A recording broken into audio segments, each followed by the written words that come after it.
I need to do this for my family. This is not a surprise to anybody. It's really sad that it's got to this point, but I've got to do something for my own mental health, for my wife's.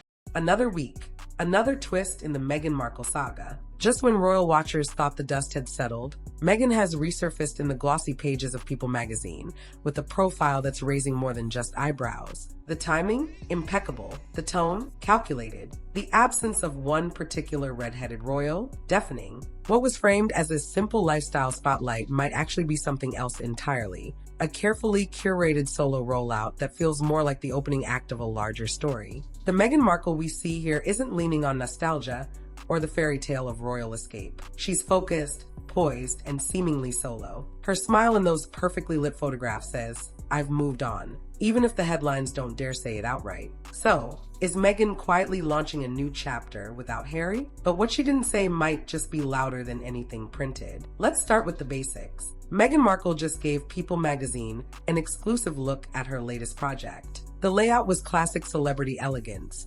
pastel tones, gentle lighting, and quotes that paint a picture of transformation and grace. But it was what wasn't included that got people talking. The images used in the piece, not recent. In fact, most were taken 8 to 12 months ago. In a media landscape where freshness is everything, outdated imagery isn't just a production delay, it's a red flag. Especially when you consider that this spread coincides perfectly with the launch of Meghan's new business initiative.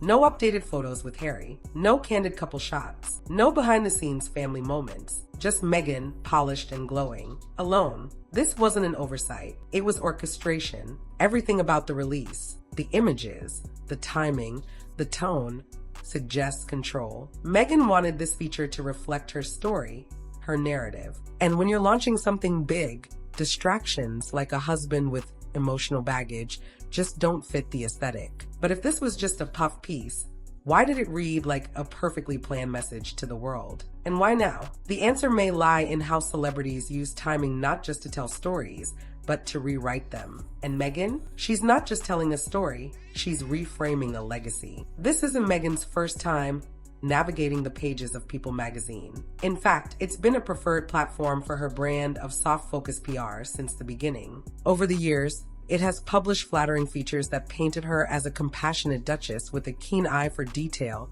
and a heart full of purpose. But this time, the tone has shifted. Gone are the syrupy couple quotes, the gooey-eyed tributes to Harry's red-headed charm. In their place is a more refined, singular vision of Meghan as a powerhouse in her own right. She's the visionary, the brand, the spiritual CEO charting her own course, the woman who lights candles, journals at sunrise, and speaks about healing in corporate terms. It's not unlikable, it's powerful, but it's also revealing. Harry, he's conspicuously absent, not just in the visuals, but in the language. No references to his support, no quotes about teamwork or togetherness. Instead, the profile centers Meghan, her voice, her journey, her brand. And what you omit in storytelling often says more than what you include. More interestingly, Meghan's move mirrors how A-listers historically transition from shared spotlight to solo stardom. Think Jennifer Aniston post-Brad, or Beyoncé post-Destiny's Child. You don't drop the connection immediately. You just shift the camera angle until the old ties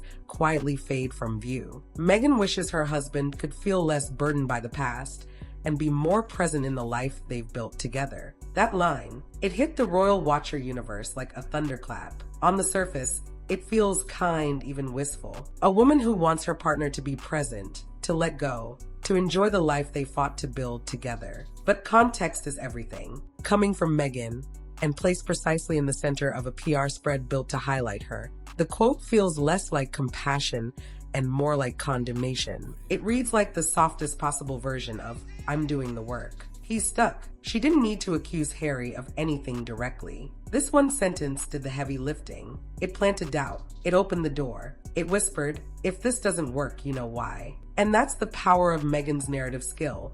She can detonate with a smile. The line is emotional currency, wrapped in empathy, stamped with subtle blame, and delivered with strategic finesse. It's Meghan's way of separating herself emotionally without ever having to spell it out. The silence around Harry in Meghan's world isn't just a glitch in scheduling, it's an intentional absence. No new photographs of the couple, no joint ventures announced, no visible signs of unity in a media rollout designed to feel intimate and revealing. Insiders whisper that things behind the scenes have cooled. Meghan's tone, once affectionate and fiercely loyal, has reportedly grown more clinical, detached, focused. While she attends high-profile meetings and builds her brand empire, Harry is said to be reflecting, rewatching moments, reanalyzing headlines, still processing. She's plotting her next big thing. He's reliving their last big fallout. And in the void left by Harry's absence, Meghan's image only shines brighter. It's as if Meghan is already rehearsing the optics of a solo brand,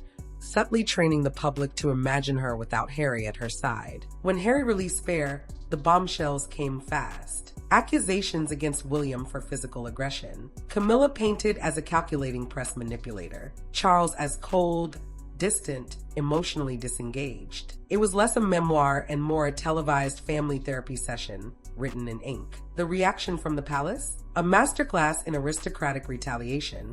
Silence. Not one official statement. Not one press rebuttal. Just the hard, cold freeze that continues to this day. No invitations to family events. No inclusion in royal communications. No gestures of reconciliation. And Meghan? She didn't blink. She didn't echo Harry's pain. She didn't show up with a matching battle cry. She let him stand alone in the fire while she quietly stepped out of the spotlight. She had other plans. Some say she warned him not to publish it. Others believe she stood by, watching the fallout unfold, already emotionally checked out. One thing is clear. The divide that Spare exposed wasn't just between Harry and the royals, it widened the one between Harry and Meghan. Today, Harry is a man between two worlds. He's no longer a working royal, yet he hasn't fully assimilated into private life. His public appearances feel sporadic. His statements on mental health, privacy, justice, often ring hollow, not because they lack truth, but because they lack direction. He's a prince with no palace,